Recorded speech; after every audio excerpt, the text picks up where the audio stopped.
buonasera, ben trovati a questa puntata di Elettroshock, una puntata speciale. Siamo ospiti oggi del Presidente della Regione, Massimiliano Fedriga, che ringraziamo per la sua disponibilità e per l'ospitalità. Buonasera, grazie a voi dell'invito. Allora, oggi è entrato in vigore il nuovo decreto con le regole anti-Covid. C'è chi parla già di svolta, andando a leggere quelle insomma che sono le indicazioni, soprattutto il cronoprogramma delle ripartenze. Da stasera il coprifuoco che si sposta alle 23, anche se su questo sappiamo che le regioni continuano a spingere. Prima di parlare di questo c'è un'altra questione di grande attualità dalla quale vorrei partire, visto che insomma si avvicina la stagione estiva.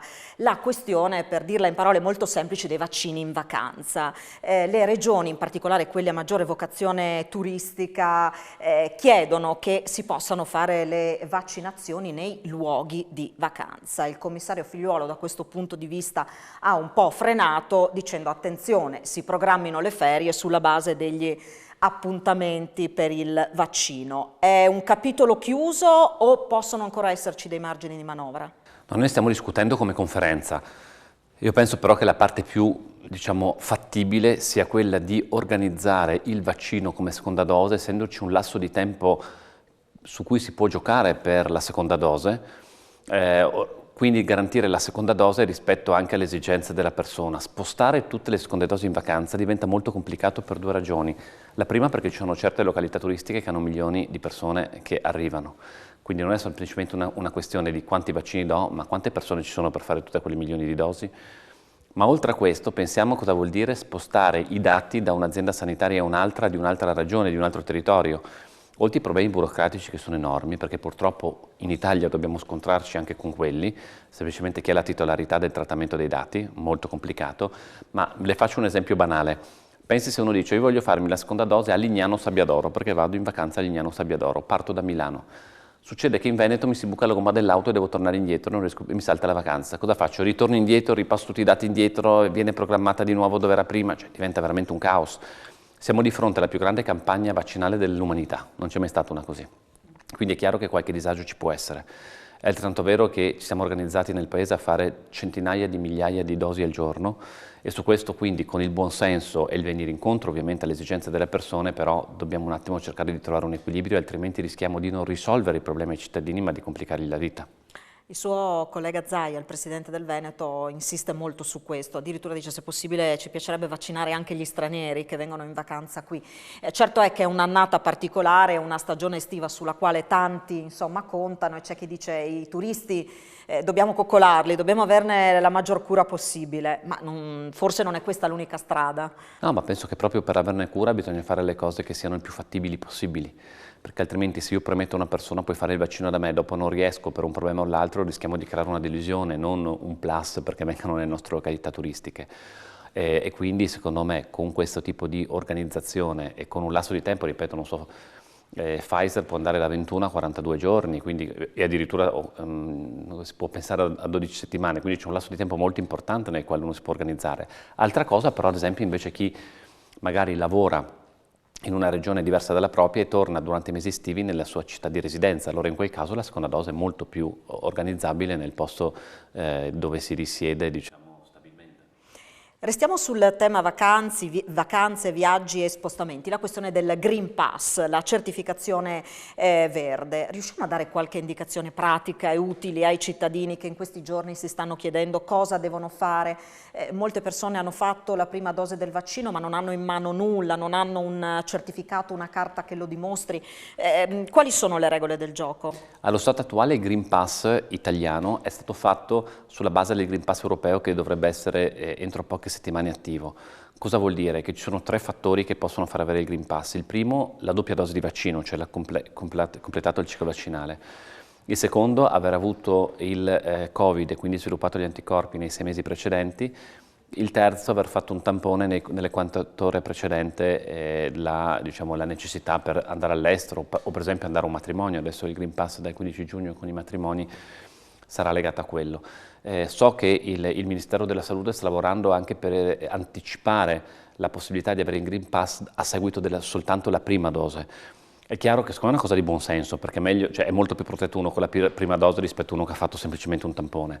Però è altrettanto vero che il Ministero vorrebbe uniformarsi alla normativa europea così da rendere omogeneo anche lo spostamento tra i paesi europei stessi.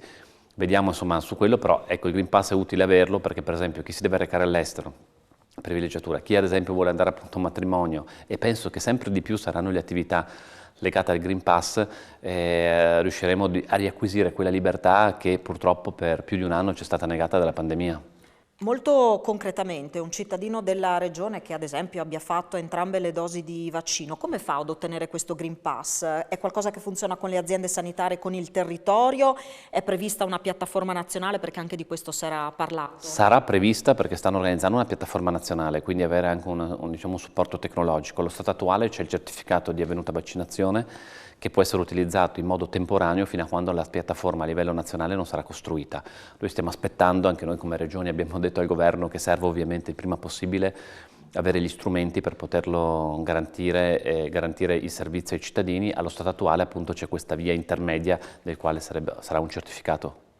Per esempio si può ricorrere in Friuli Venezia Giulia alla piattaforma Sesamo per ottenere le proprie certificazioni. Anche per il tampone, per esempio, no? Su Sesamo uno trova il tampone effettuato, c'è scritto che tampone è stato fatto, quando è stato fatto e il risultato del tampone stesso, e quello ad oggi vale come diciamo, Green Pass provvisorio. Quindi quella diciamo, è la strada più semplice per un cittadino che voglia appunto avere la documentazione digitale o cartacea che sia. Ci sarà spazio per lei per le vacanze quest'estate? Mi auguro di sì, le farò in regione come sempre. Quindi da Tarvisio a Lignano ci esatto, si può sbizzarrire in regione. Però ecco, le vorrei fare qui perché poi sempre necessità di venire magari in ufficio, emergenze ed altro, quindi sto vicino e poi sono contento. In un momento in cui il turismo ha avuto un colpo enorme, mi piace insomma, favorire la mia terra, ecco, se devo passare delle vacanze. Per andare all'estero ci sarà tempo, insomma. Insomma, ci sarà tempo, assolutamente, assolutamente sì. Veniamo un po' al tema delle ripartenze. Si diceva del coprifuoco che slitta a partire proprio da oggi alle 23. Direi di sentire a questo proposito le interviste che abbiamo raccolto tra ristoratori e baristi. Un'ora in più vuol dire tanto. Sì, un'ora in più vuol dire naturalmente avere più opportunità per poter cucinare, per poter servire delle pietanze in maniera corretta rispetto a quelle che possono essere le nostre tradizioni italiane. Naturalmente noi per il momento abbiamo avuto la cucina chiusa perché potendo lavorare solo all'esterno era per noi difficile poter somministrare qualcosa di diverso da un piatto di affettato o altre cose.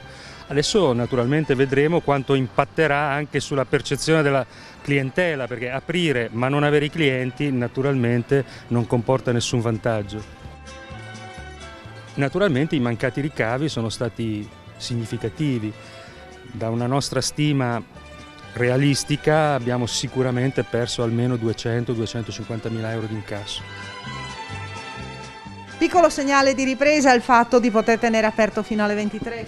Sì, è un piccolo passo, speriamo di andare in zona bianca, tornare tutti come prima, di poter servire i clienti anche all'interno, noi abbiamo poco spazio fuori, tutto aiuta e speriamo che nel bel tempo. Abbiamo 8 posti a sedere, non di più, e quindi poco lavoro, però ci accontentiamo purtroppo in questo periodo e vedremo di farlo al meglio. Sì, per noi è un segnale di miglioramento, diciamo, nell'allungare la chiusura, e speriamo che questo porti man mano a riaprire, come hanno detto, dal 1° giugno senza coprifuoco e tutto niente. Forse è meglio riaprire giusto un'oretta onde evitare di ricadere di nuovo in lockdown. Comunque ne siamo contenti e andiamo avanti. Non vogliamo ritrovarci come abbiamo avuto le brutte esperienze per ritornare a richiudere, quindi teniamo fino alle 11 sempre con le distanze e tutto per poter ricominciare al meglio. Dal 1° giugno si riparte, dai. Per noi è stato, si può dire, una liberazione, perché io ho acquistato questo posto che sono 7 mesi, sono 4 giorni che siamo aperti ho aperto addirittura con questa pandemia in lockdown, insomma, ecco, adesso aspettiamo tempi migliori e vediamo di andare avanti. Si spera di tenere aperto qualche ora in più oltre a questo orario, ecco, e speriamo che vada tutto bene, che vada tutto a buon fine.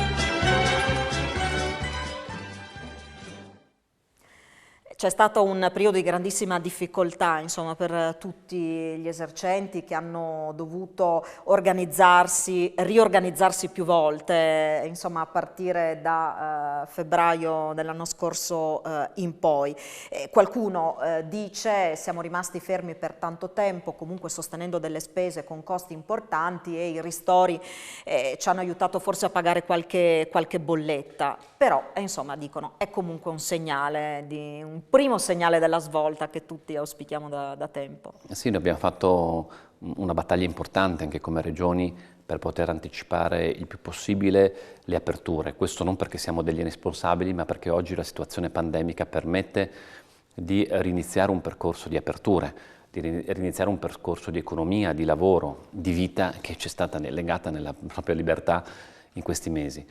Su questo devo dire che c'è stata soprattutto nell'ultimo decreto una grande collaborazione con il governo che ci ha ascoltato molto, non soltanto sulla questione coprifuoco, che io mi auguro se la situazione continua a migliorare si possa anche anticipare i termini del coprifuoco delle 24 o addirittura dell'eliminazione stessa. Ma penso alla questione delle palestre che abbiamo anticipato l'apertura, penso al wedding che finalmente ha una data, seppur non quella che avevamo chiesto, però c'è una data, prima non c'era nemmeno quello.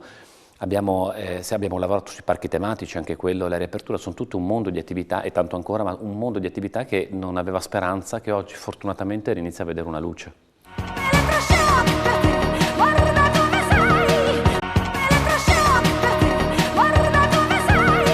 C'è il tema delle piscine al chiuso che resta insomma ancora aperto. Direi di sentire proprio un operatore del settore e poi ripartiamo da qui.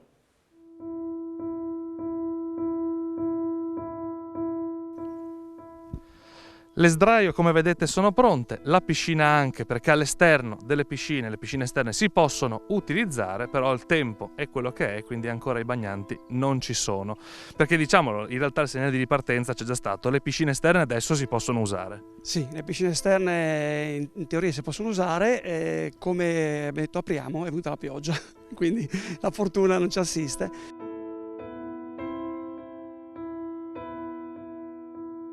Però l'impianto è pronto, è tutto organizzato, stiamo finendo alcuni piccoli particolari di lavori che abbiamo approntato durante questo periodo di lockdown.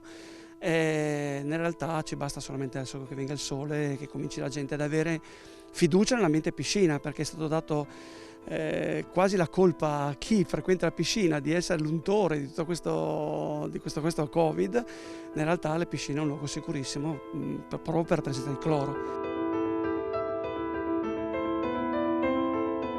Noi abbiamo inaugurato il 15, la domenica scorsa, con una gara, una paraolimpica di ragazzini di disabilità e anche ragazzini normodotati, più master.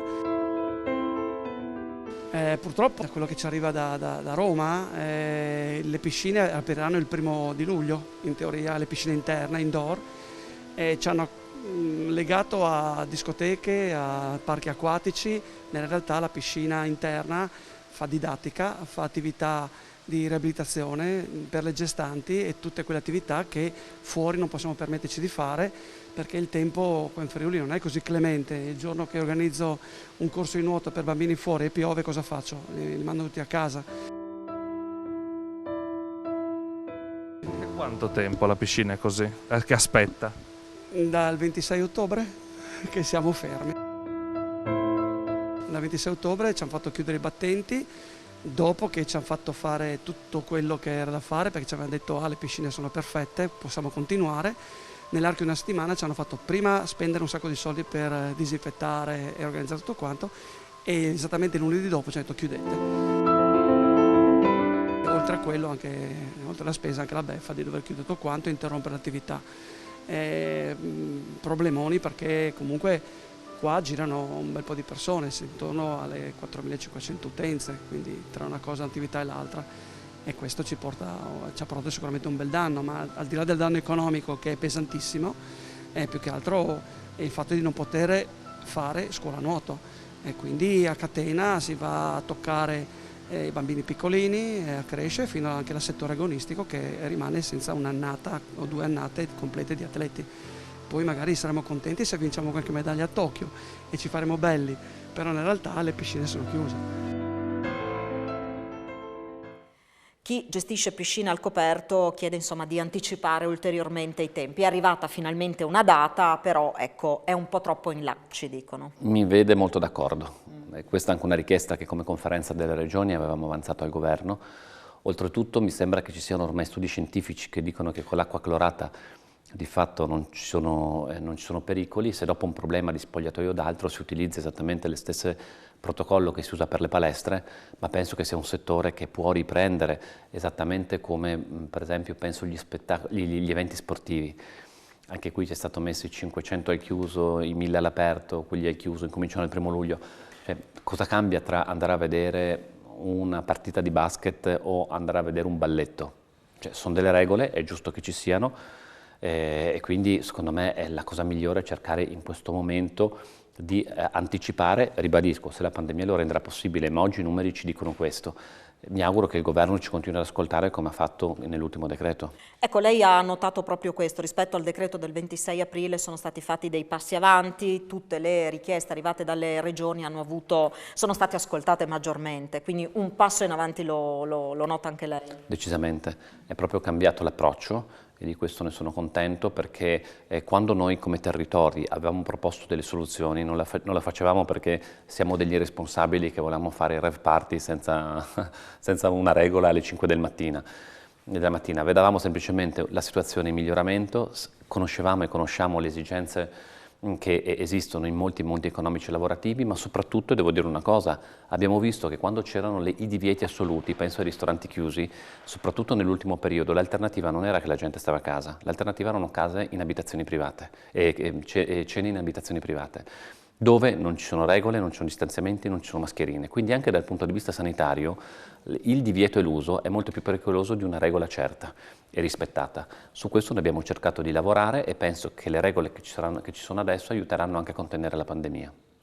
C'è un altro settore in grande sofferenza che ancora aspetta di ripartire, anche questo ha una data che non soddisfa, è il settore legato a tutti i professionisti che vivono di matrimoni. Sentiamo qui una testimonianza, quella di Stefania Vismara, che rappresenta il movimento Insieme per il Wedding, partito proprio da Udine, che poi si è esteso a livello nazionale.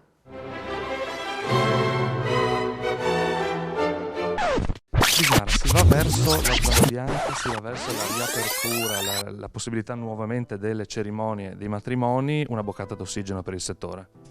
Sì, una boccata d'ossigeno però amara.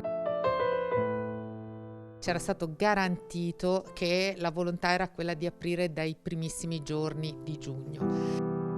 Purtroppo invece ci vediamo nuovamente penalizzati, in quanto comunque riapriamo il 15 giugno, ciò significa 19 giugno di fatto, e quindi tutti gli sposi numerosissimi di maggio e appunto di giugno vengono fortemente penalizzati, e con loro ovviamente tutto questo comparto, che sono 14 mesi che non fattura.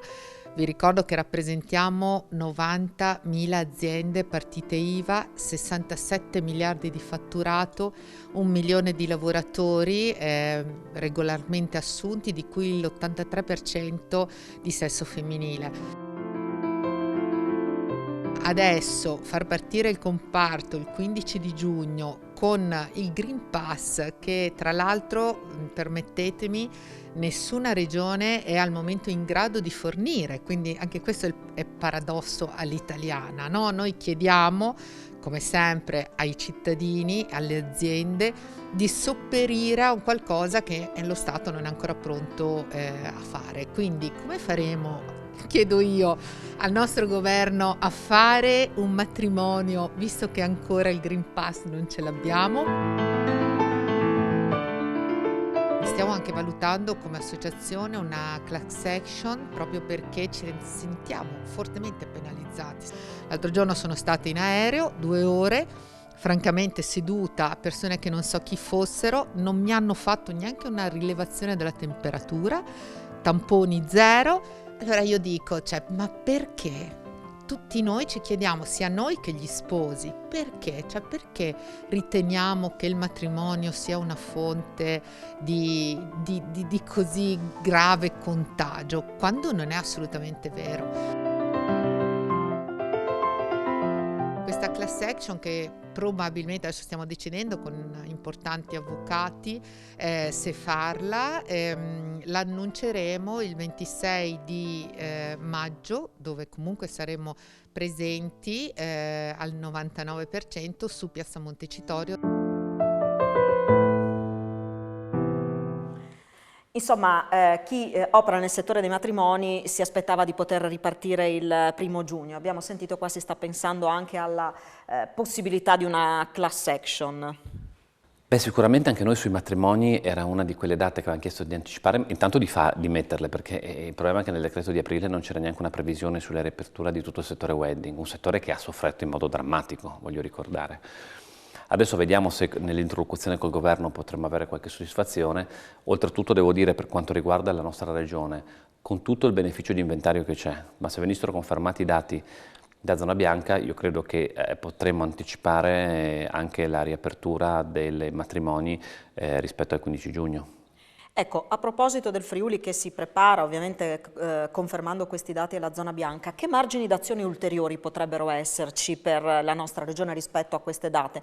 Il governo ha già detto che comunque verrà fatto, diciamo così, un briefing, un punto della situazione entro la metà di giugno, ma si potrebbe spingere ulteriormente sull'acceleratore in regione? Beh, se i dati da zona bianca fossero confermati, e per quello la responsabilità di tutti per rischiare che il virus non si diffonda è importante, perché se riusciamo a rimanere con i dati da zona bianca ancora per questa e la prossima settimana, il 1° giugno potremmo essere zona bianca. Cosa vuol dire? Per esempio abbiamo parlato del wedding, ma non solo, il coprifuoco.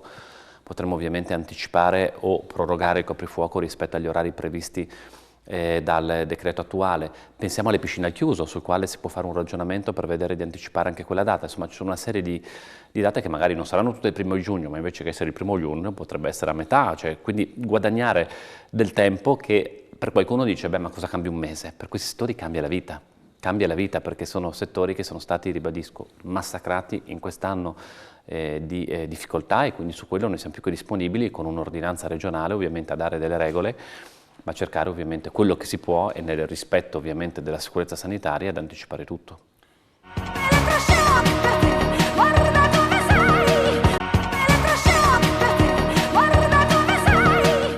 Vanno decisamente bene i dati che riguardano l'evoluzione della pandemia nella nostra regione, sia per quanto riguarda i nuovi contagi, soprattutto la situazione negli ospedali che ha più volte preoccupato nel corso di questa pandemia. Qualche riflessione va fatta sul fronte delle vaccinazioni. Abbiamo più volte parlato di una regione che è strutturalmente diffidente rispetto ai vaccini, lo è per il vaccino antinfluenzale, e anche in questa occasione questa criticità, diciamo così, è emersa. Il Friuli Venezia Giulia si avvicina all'immunità di gregge per quanto riguarda la fascia degli ultra settantenni, scendendo però d'età la situazione non è altrettanto così da immunità di gregge, mettiamola così. Le faccio un appello, questo è un appello fondamentale, cioè quello di partecipare alla campagna vaccinale. Noi oggi abbiamo i vaccini, ne avremo sempre di più a fine maggio e a giugno ancora di più. Abbiamo un'organizzazione complessissima che siamo riusciti a mettere in piedi, noi superiamo ogni giorno con le agende aperte il target date dal livello nazionale, cioè noi stiamo facendo più vaccini delle 500.000 al giorno come regione, proporzionalmente ovviamente, ben di più. Quindi abbiamo fatto uno sforzo enorme. Io ringrazio quindi tutti gli operatori sanitari, i volontari, penso alla protezione civile che nei centri vaccinali sta dando una grande mano. Adesso però l'importante è che tutte le persone partecipino alla campagna. Ringrazio quelli che l'hanno già fatto, vorrei ringraziare anche quelli che lo faranno, perché altrimenti non ci proteggiamo. C'è inutile che dopo ci lamentiamo se le cose non vanno bene, se dopo chiudono delle attività, perché noi dobbiamo proteggerci. Questo è stato più di un anno di sofferenze, di difficoltà, abbiamo perso qualche battaglia, ma possiamo vincere la guerra, abbiamo l'arma per farlo, però dobbiamo combattere tutti dalla stessa parte della trincea. E rispetto a delle fake news che leggo anche sui social, che sono oggettivamente imbarazzanti, perché dicono gli effetti collaterali del vaccino, qualsiasi medicina ha degli effetti collaterali, anzi il vaccino ne ha molte di meno, di effetti collaterali molti di meno rispetto a medicinali che prendiamo quotidianamente all'interno delle nostre abitazioni. Allora chiederei a queste persone che non prendono più l'aspirina, che non prendono più tachipirina, che non prendono più l'occhi quando hanno mal di testa, perché sono effetti collaterali gravissimi che vediamo. Dopo è chiaro che se prendi quel caso su 1.000.000 che ha avuto l'effetto collaterale, se andiamo a prendere, se ci fosse questa rilevanza per ogni medicinale preso, figuriamoci cosa potrebbe accadere. Allora su questo veramente non facciamoci trascinare, perché ci facciamo del male, prima di tutto alla salute di noi stessi, perché se non ci vacciniamo non ci proteggiamo. Vedevo una ricerca addirittura agli effetti a lungo termine del Covid, altro che gli effetti a lungo termine dei vaccini, là ci sono certezze. E seconda cosa, rischiamo di non proteggere le persone più in difficoltà, magari quelli che non possono vaccinarsi, o magari rischiamo di penalizzare ancora una volta attività economico-lavorative che sono state già massacrate. Quindi veramente l'appello che facciamo vedere Friuli Venezia Giulia dove tutti si difendono, dove tutti combattono dalla parte della barricata, dove il prima possibile raggiungiamo l'immunità di gregge. C'è un caso che è stato raccontato, ripreso più volte anche dal vicepresidente Riccardi, quello per esempio degli ottantenni che necessitano di essere vaccinati a domicilio, a casa loro. Loro vengono vaccinati, ma molto spesso i familiari non hanno aderito alla campagna e non intendono vaccinarsi. È un peccato per i familiari stessi, è un peccato perché quei familiari magari dopo entrano in contatto con qualcun altro fragile che non è stato vaccinato, è un peccato perché dopo se magari fortunatamente la persona più giovane rischia di non avere effetti mortali, anche se non è detto purtroppo, seppur in rari casi ci sono stati, ma magari necessitano di un'ospedalizzazione. Quando c'è un eccesso di ospedalizzazione, chi ci rimette non sono semplicemente quelli che si sono presi il Covid, ma pensiamo a tutte quelle patologie che non trovano risposta dal sistema sanitario perché il sistema sanitario è intasato proprio per la richiesta di ospedalizzazione dal Covid. Quindi rischiamo di mettere in difficoltà tutte quelle persone che magari si sono vaccinate, che magari il Covid non l'hanno preso, ma hanno altri tipi di patologie che necessitano di operazioni in ospedali e non riusciamo a garantirgliele perché gli ospedali sono sovraccarichi.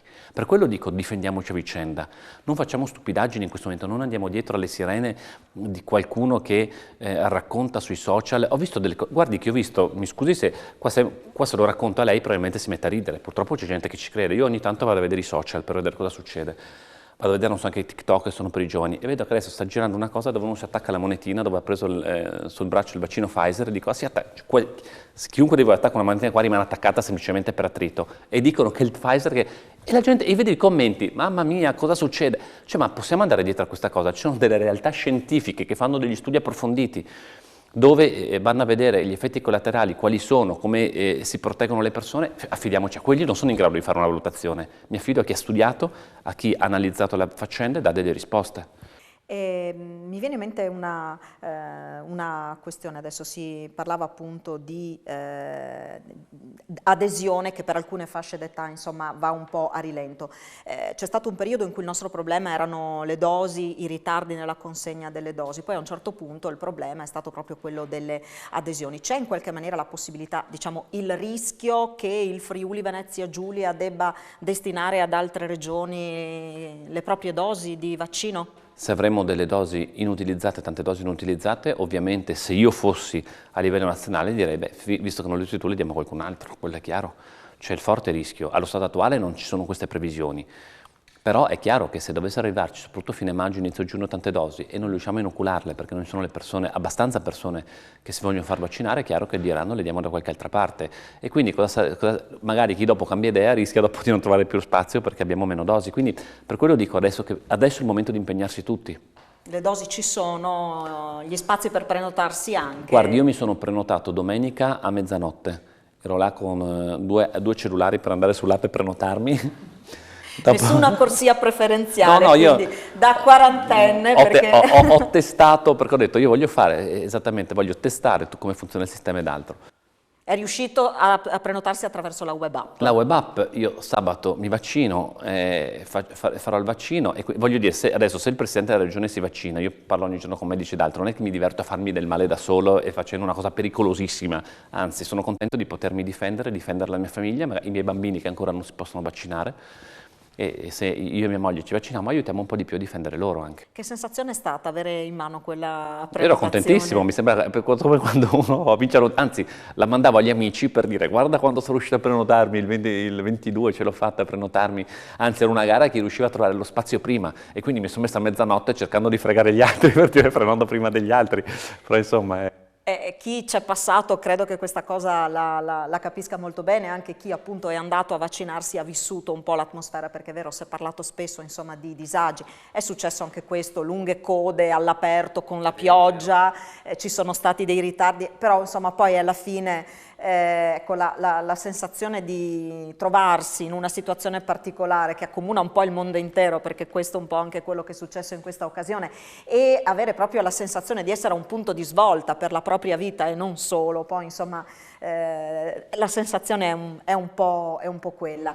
Devo dirle però che rispetto anche alle code che ci sono state d'altro, io non ho trovato delle persone che hanno partecipato, nessuno che si fosse lamentato, perché anzi le persone in modo assolutamente comprensivo si rendono conto che siamo di fronte alla più grande campagna vaccinale della storia dell'umanità e quindi capiscono quando si muovono migliaia di persone per andare a vaccinare con un'organizzazione complessa, le persone sono assolutamente responsabili e tutti dicono vabbè ma sto un'ora in più qua perché capisco le difficoltà, capisco che può esserci un intoppo, capisco che magari qualcuno non ha compilato il modulo e allora quando si sommano c'è un po' di ritardo, ma erano tutti contenti. Per quello dico, chi non sta andando, guardi anche tutti quelli invece che ci sono andati, che sono contenti di proteggersi e di proteggerci.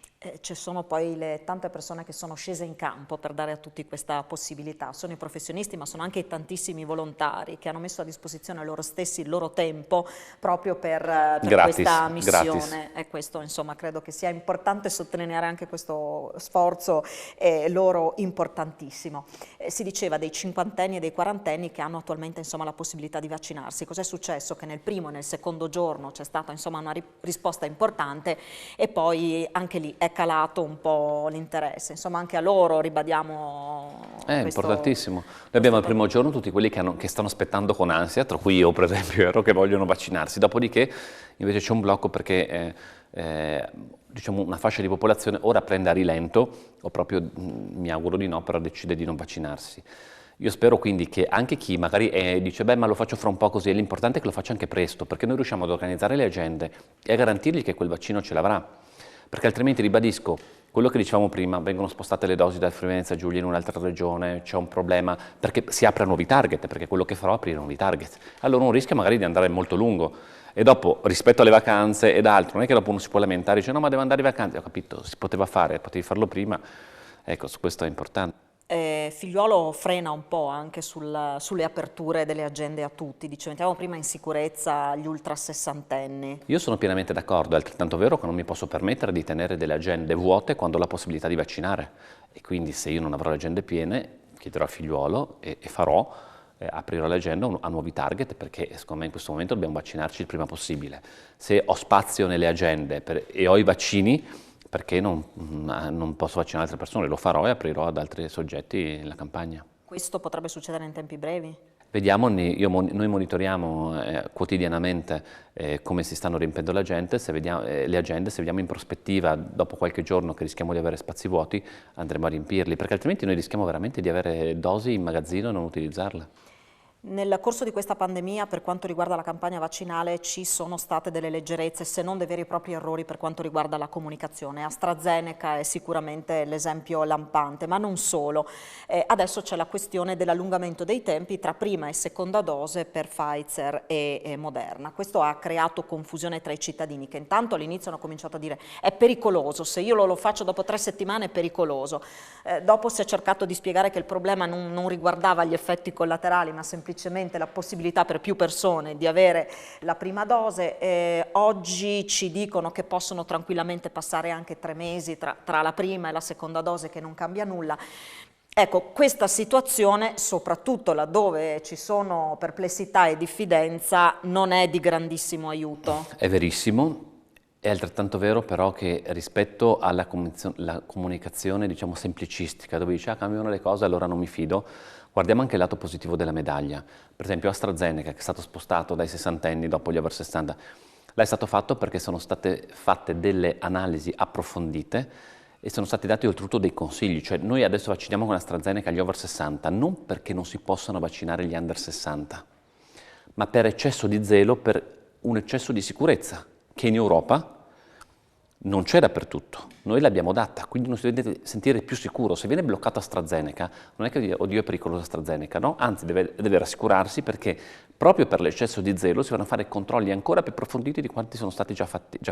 Per quanto riguarda lo spostamento delle date di Pfizer e Moderna, i vaccini mRNA, là perché è stato fatto?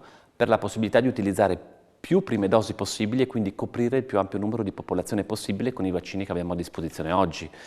Se avessimo avuto una dose infinita di vaccini non c'era necessità di spostare ovviamente il tempo tra la prima e la seconda dose. È stato fatto perché si è visto che non c'è una diminuzione dell'effetto di copertura dei cittadini rispetto alla protezione che il vaccino dà, ma allora, avendo più tempo, chiaramente le dosi che arrivano le posso utilizzare di più per coprire più persone invece che fare le seconde dosi, semplicemente questo. Capisco però che è un campo estremamente complicato e spiegarlo a tutti, dove uno quotidianamente non è che si raffronta come faccio io con il mondo sanitario ed altro, può creare confusione.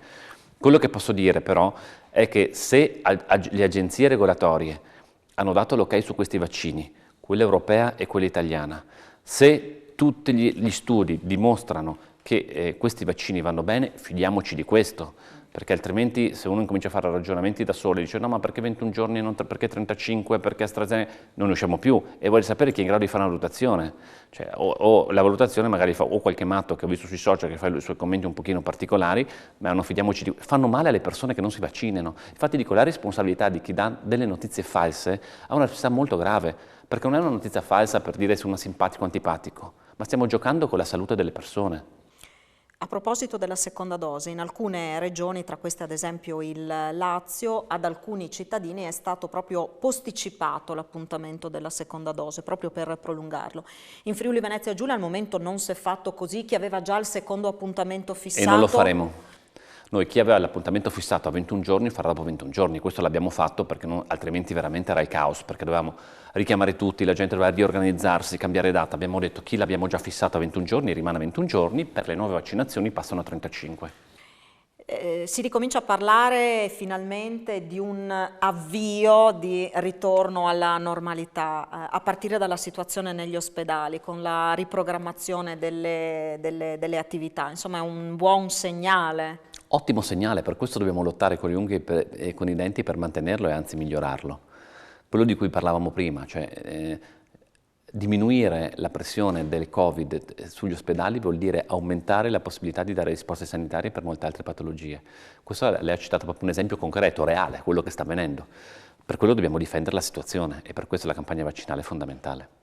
È sicuramente troppo presto, se non altro per una questione scaramantica, che per parlare di bilanci rispetto a questa pandemia e alla sua gestione, però qualche riflessione gliela chiedo. Qual è stata la decisione più difficile che ha dovuto prendere?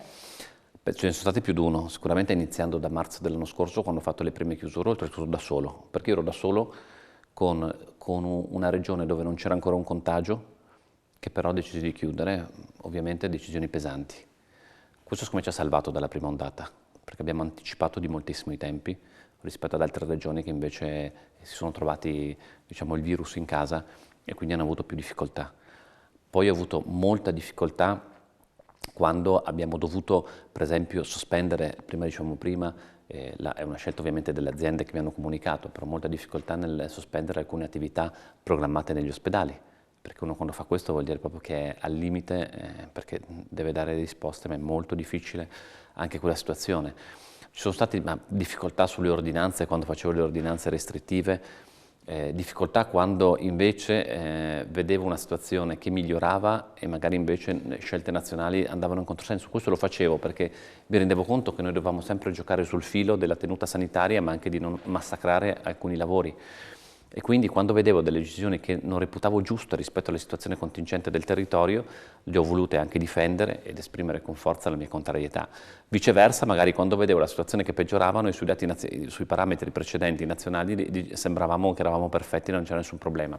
Quindi fortunatamente adesso questi parametri li abbiamo riscritti. C'è invece una decisione della quale si è pentito, che potendo tornare indietro cambierebbe?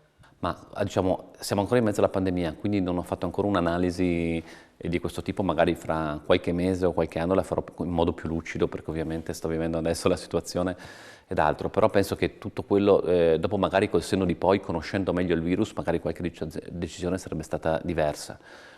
Ad esempio il dubbio che mi pongo è se effettivamente alcune chiusure siano servite a contenere la pandemia. Certezze non ce ne sono.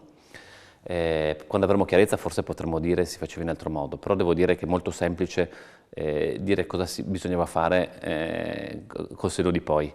Quando uno vive quella situazione deve prendere decisioni immediate, e in questo caso ovviamente che vanno a incidere sulla salute dei cittadini, ed è sempre complicato e non si ha mai la certezza di fare la scelta giusta. Uno cerca di ascoltare e dopo prendere la responsabilità della scelta. Anche perché comunque si tratta da ogni punto di vista e su ogni fronte comunque di situazioni inedite che nessuno conosceva e ancora poco si conosce, dobbiamo dirlo anche questo. Ancora oggi, insomma, sì, esatto, non ci sono sempre tutte le certezze che vorremmo.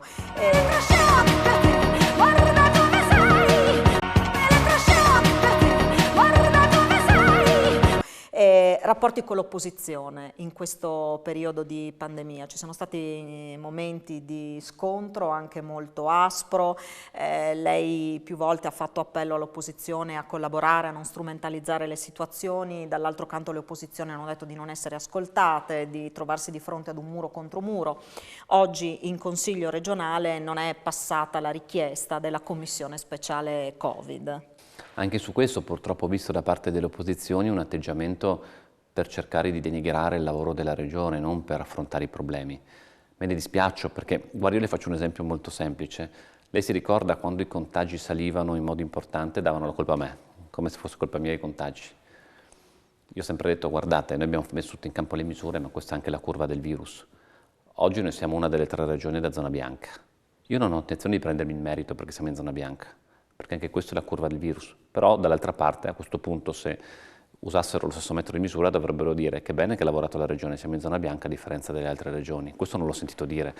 Quindi voi capite la strumentalità, io ho ricevuto attacchi quotidiani come se fosse colpa di un governatore o di un vicegovernatore il contagio. Noi abbiamo cercato di mettere in campo tutto quello che avevamo a disposizione, anche le risorse economiche, noi le abbiamo messe senza guardare, perché diciamo, la salute non può guardare a risorse economiche per dare una mano. Abbiamo fatto, penso, delle scelte anche all'avanguardia rispetto ad altri territori.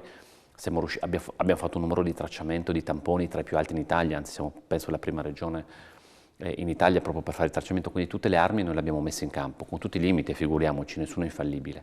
Però purtroppo ho visto molta strumentalizzazione dentro una pandemia e finché il dibattito politico è giusto, magari che sia anche acceso quando ci sono delle posizioni diverse su moltissimi temi che giustamente ci distinguono dalla sinistra, dall'immigrazione, penso loro vogliono tutti in Italia senza regole, noi vogliamo le regole, vogliamo difendere i confini, pensa alla questione economica, io sono perché ci sia uno sviluppo dell'economia, alcune forze politiche, pensa al Movimento 5 Stelle, parlano di decrescita felice, io invece penso che lo sviluppo sia utile, che il lavoro sia utile, però su questo confrontiamoci anche in modo acceso, ma sulla salute dei cittadini, in mezzo a una pandemia che nessuno conosceva, io penso che la responsabilità di tutti sarebbe stata quella di mettersi a disposizione gli uni degli altri. Che io non abbia ascoltato le opposizioni, guardi, io le faccio degli esempi, io ho convocato riunioni più volte con tutti i capigruppo, compresi quelli di opposizione. Ho convocato i parlamentari anche di forze politiche che stanno all'opposizione in questa regione. Devo dire che non ho mai trovato, dico sinceramente, o meglio, non mai, ma pochissime volte contributi costruttivi. Addirittura l'ultima riunione che ho fatto con i capigruppo, ci sono stati dei gruppi che non hanno proferito parola di fronte a me, non mi hanno detto niente, facciamo questo, niente, se non finita l'incontro fare un comunicato stampa per parlare male di me. Cioè, io lo dico chiaramente, voglio che la gente lo sappia, ci sono i comunicati stampa e ci sono anche i verbali della riunione. Non hanno detto nulla, quindi il confronto cos'è? Dico, ma anche devi migliorare in questo, facciamo disponibile ad ascoltare. Zero assoluto, non hanno parlato. Hanno utilizzato quella riunione per fare semplicemente un comunicato stampa alla fine per parlare male dell'amministrazione regionale. Ecco, penso che dentro una pandemia questi atteggiamenti non siano proficui. E devo dire altrettanto che credo che la gente se ne sia reso conto, perché io trovo un grande apprezzamento da parte dei cittadini di questa regione per come l'amministrazione ha lavorato. E questo, le dico altrettanto, non è merito mio, è merito di una squadra, è merito di tanti professionisti che in questa regione si sono messi a disposizione, è merito di una comunità che ha combattuto insieme. Approfitto dei minuti che abbiamo ancora a disposizione per voltare un po' pagina. Un tema che è stato ripreso in questi giorni è quello della denatalità, con insomma, l'appuntamento a livello nazionale. Ecco, su questo fronte sappiamo che il Friuli Venezia Giulia è insomma, in una situazione un po' critica. Non siamo più la regione più vecchia d'Italia, ma insomma, essere al secondo posto non è sicuramente motivo di vanto. Si è parlato tanto di incentivi, di sostegno alla famiglia che arrivano fino ad un certo punto, perché insomma le difficoltà sono sotto gli occhi di tutti. Lei personalmente e la sua giunta vi siete proprio impegnati sul fronte della famiglia con una legge quadro proprio per sostenere da tutti i punti di vista, perché qui c'entrano le politiche sociali, le politiche del lavoro, insomma è sicuramente multisettoriale lo sforzo che viene richiesto. A che punto siamo? Beh, io penso che politiche sulla famiglia, gli effetti ovviamente si vedono nel medio-lungo periodo. Cioè non è che le misure che abbiamo messo in campo ipotizzavamo che l'anno dopo avessimo avuto un aumento di natalità esponenziale, però sono dei segnali intanto importanti e anche concreti, perché ricordo dalla questione degli asili nido, ma pensa a quello che diceva lei, non so, dal lavoro. Noi diamo per esempio un contributo a fondo perduto alle aziende che assumono madri con figli per incentivare al lavoro e coniugare la vita lavorativa con quella familiare. Abbiamo messo in campo per esempio le risorse anche per i centri estivi, perché magari quando papà e mamma lavorano è giusto che ci possa essere anche un contributo e sia sostenibile anche dal punto di vista economico mettere su famiglia. Tutti i contributi che diamo sulla casa ed altro, cioè è un pacchetto completo dove cerchiamo di favorire a costruire il futuro in questo territorio. Secondo passaggio però penso che ci sia anche profondamente un motivo di carattere culturale su cui dobbiamo intervenire. Far capire che avere una famiglia è un valore aggiunto, perché c'è una comunicazione globale dove cose importanti, figuriamoci il lavoro ed altro, sono importantissime, però forse mettono in secondo piano la questione familiare. Noi dobbiamo saper coniugare queste due cose e penso che un fattore culturale noi dobbiamo anche in questo caso intervenire cercando anche di raccontare che essere mamma, essere papà non è una diminuzione, non è che dice ho meno tempo da dedicarmi, anzi devo dire che ci sono ottimi, grandissimi lavoratrici, ottimi lavoratori che sono mamma e papà e fanno benissimo il loro lavoro perché anzi forse conoscono bene la cultura del sacrificio, di non dormire la notte ed altro, che immagino chi ha avuto la fortuna, perché poi è un dono di avere figli, perché tanti magari non riescono ad averli e quindi è veramente un dono, però sanno cosa vuol dire il sacrificio, è una bellissima cosa. Anzi, se posso uscire il discorso, penso che sia la più grande dimostrazione d'amore, il sacrificio per l'altro. Cioè non è il sentimento, a me hanno fatto un bellissimo esempio, mi hanno detto quando una mamma si sveglia di notte per andare dal figlio, non è che ha il sentimento di alzarsi, che bello, mi sveglio. Lo fa magari con fatica, dice no, l'ennesima volta, ma lo fa perché ama il figlio. E quindi nel sacrificio c'è la più grande dimostrazione d'amore. Volto pagina ancora una volta, il Giro d'Italia che sabato sbarca in questa regione, c'è grandissima attesa nonostante chiaramente anche quest'anno purtroppo tutte le difficoltà legate alla pandemia.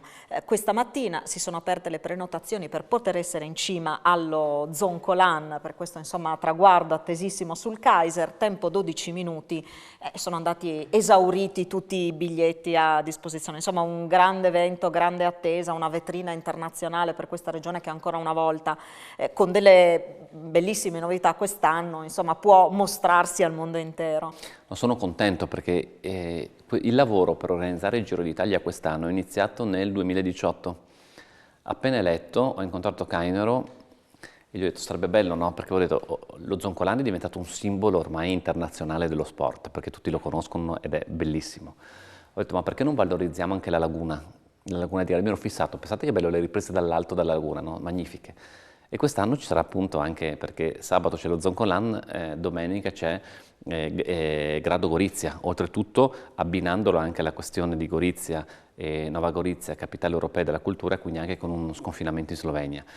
Poi il giorno successivo ci sarà la partenza da Sacile per Cortina, quindi abbiamo 3 tappe importantissime nella nostra regione, quindi penso che sia uno dei più importanti giri d'Italia per quanto riguarda il Friuli Venezia Giulia, dove avremo il mondo con gli occhi puntati e dal punto di vista di valorizzazione turistica del territorio, di conoscibilità del nostro territorio, spero servirà moltissimo. Qui dietro di me vedete il nuovo logo Io sono Friuli Venezia Giulia, che sarà il claim che caratterizzerà qualsiasi comunicazione della regione, dall'agroalimentare al turismo, alla cultura, sarà tutto Io sono Friuli Venezia Giulia.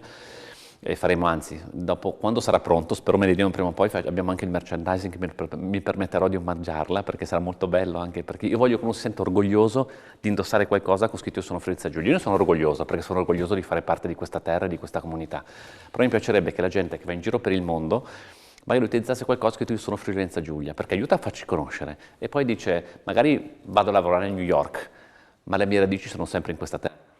Chi è nato, ha origini in questa terra, sente forte, ed è bellissimo, ed è la forza di questa terra. Sono i migliori ambasciatori. Esatto, ed è la forza di questa terra. Le chiedo un'ultimissima cosa che riguarda il suo futuro. Questo ruolo importante come Presidente della Conferenza delle Regioni, qualcuno dice è il viatico per un ritorno a Roma. Che ne sarà del suo futuro? No, a me piacerebbe, l'ho detto, mi piacerebbe ricandidarmi se i cittadini mi ridaranno la fiducia per un altro mandato in Friuli Venezia Giulia. Presidente della Conferenza è Presidente della Conferenza delle Regioni. Se andassi a Roma non sarei più il Presidente della Conferenza delle Regioni se facessi un altro incarico.